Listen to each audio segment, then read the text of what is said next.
Hello everyone, I hope that you have a great day today. In this video, I'm going to show you how to create a combination chart and also come with a line chart displayed on the secondary axis from data in three different ranges, three non-consecutive, non-adjacent ranges. All right. So the first range I'm going to select from the picture over here will be the cell A5 to cell F5. So I'm going to click on cell A5, and then I'm going to drag it over to F5. There you go. So that is the first range, and then the second range will be the data from A11 here, and it goes across to F11.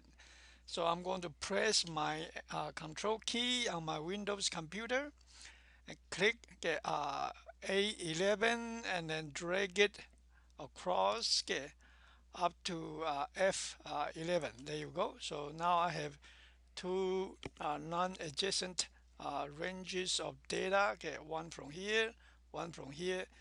But then this third range of data will come from A29, goes across F29. So I'm going to press my control key again and click the cell, A29, drag it across up to cell F29.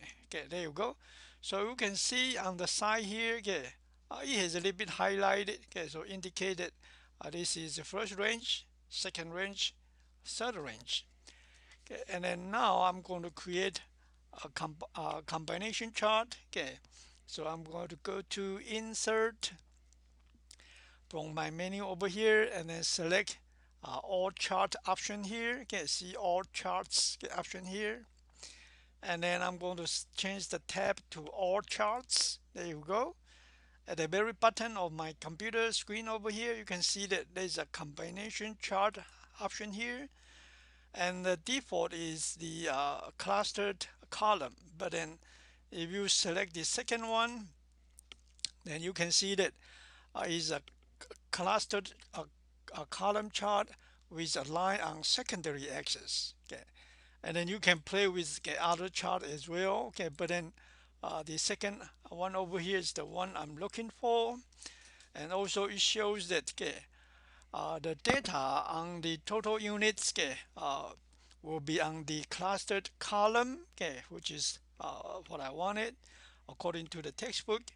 And then the total menu, total revenue will be displayed on the line, the line over here again, which is what I wanted.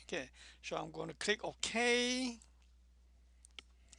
and I'm going to move the chart aside a little bit.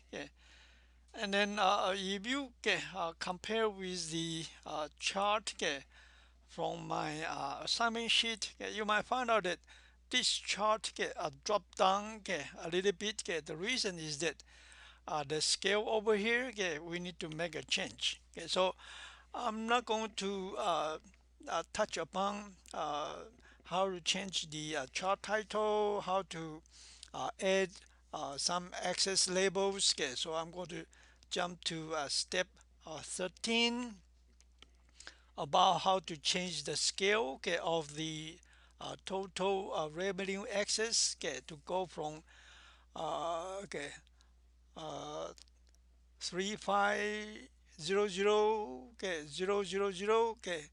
to 5 million. Okay, so I'm going to select the scale over here, all the value over here, the legend over here. Right click the mouse button, and I'm going to pick format axis. There you go. So over here on the bounds, the minimum bounds will be 0, which is 0 here. The maximum bound of value will be 5 million, I believe. and then the book said that okay, changes to the minimum changes from 0 to 3.5 okay, million. So I'm going to do that. Okay, 3500 and three more zeros. 1, 2, 3. Okay, and then I'm going to tap the upper bound so you can see, not tap upper bound, I tap my key so you can see that the upper bound changed.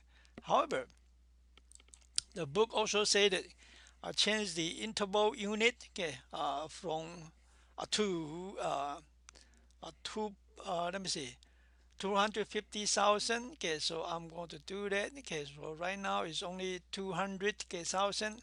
So I'm going to change to 250. Okay, yeah, 250,000, and then okay, press the enter key. There you go. Okay, so let me see. Do I miss something or not? Give me a minute.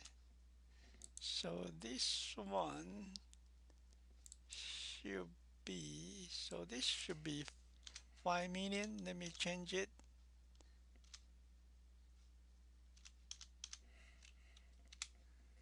All right. Okay. So now, okay, it looked like the one okay, from my assignment sheet, the screenshot of my assignment sheet is for move to the different location. I think that I will just leave okay, that exercise to you. Okay.